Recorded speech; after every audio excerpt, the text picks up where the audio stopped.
Le dividende de la jeunesse congolaise constitue un formidable potentiel de développement. Seulement, pour être cette roue de développement, elle devait faire preuve de dynamisme et de leadership. La problématique était au centre des échanges préludes aux ateliers citoyens du Congo qui se tiendront le 11 août prochain. Soft Power et Leadership est le thème de cette masterclass organisée par les ateliers citoyens du Congo ACC en partenariat avec l'association Jeunesse Éveil du Congo, AGEC en sigle. Quand je parle de soft power, c'est pour dire que oui, les autres pays aujourd'hui regardent vers l'extérieur. Ils sont attirés. Regardez comment les Européens regardent le Japon, comment ils mangent avec des baguettes, comment ils sont fascinés par les pandas prêtés par les Chinois. Ce que je dis, c'est que nous, le Congo, le pétrole est une chose, mais ou bien le pétrole. Il y a une histoire au Congo. Le Congo, il y a le bassin du Congo, des richesses du sol, la biodiversité au Congo. Il y a la porte de Luango. Il y a la rumba congolaise, immatriculée au patrimoine de l'humanité. Il y a la sapologie.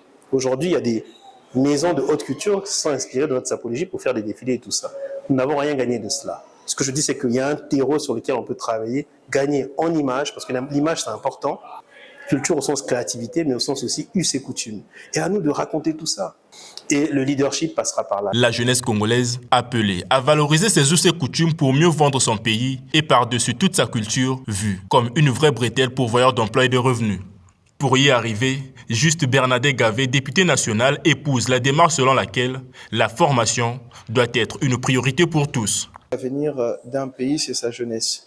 Et lorsque la jeunesse commence à prendre conscience de son rôle et de son implication dans le processus de construction de la nation, dans le processus de développement de la nation, il nous revient, nous, en tant qu'aînés, il nous revient, nous, en tant que responsables, de pouvoir les accompagner dans ces initiatives afin qu'ils se construisent et qu'ils soient ces partenaires sur lesquels l'État devrait s'appuyer pour le développement. Nous avons constaté avec l'expérience que nombreux sont des jeunes qui se lancent dans les secteurs d'activité, mais qui par la suite deviennent limités chaque fois qu'on parle de formation. Parce que pour eux, formation égale diplôme.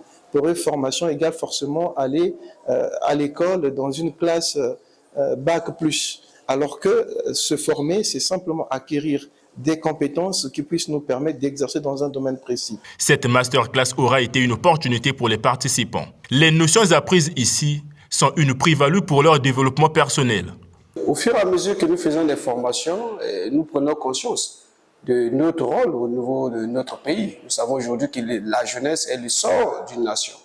Sans la jeunesse, on ne peut pas s'échapper de la jeunesse. Donc aujourd'hui, à travers ces formations, ça concrétise et ça conscientise la jeunesse à prendre le relais parce que la jeunesse est l'avenir d'un pays.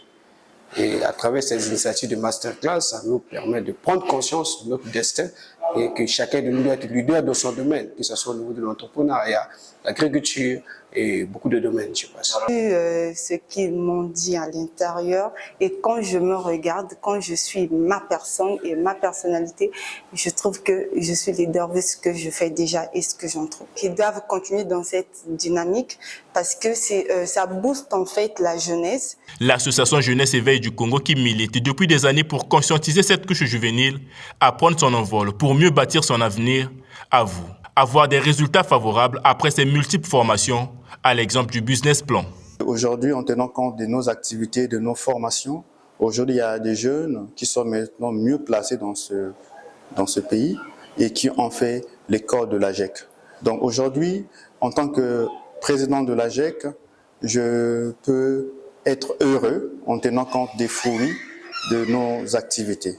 Donc voilà, c'est envie de donner, c'est fait le bien-être universel, c'est vivre pour les autres. Les ACC et l'AGEC s'engagent à travailler en synergie pour relever ensemble les défis de la jeunesse congolaise.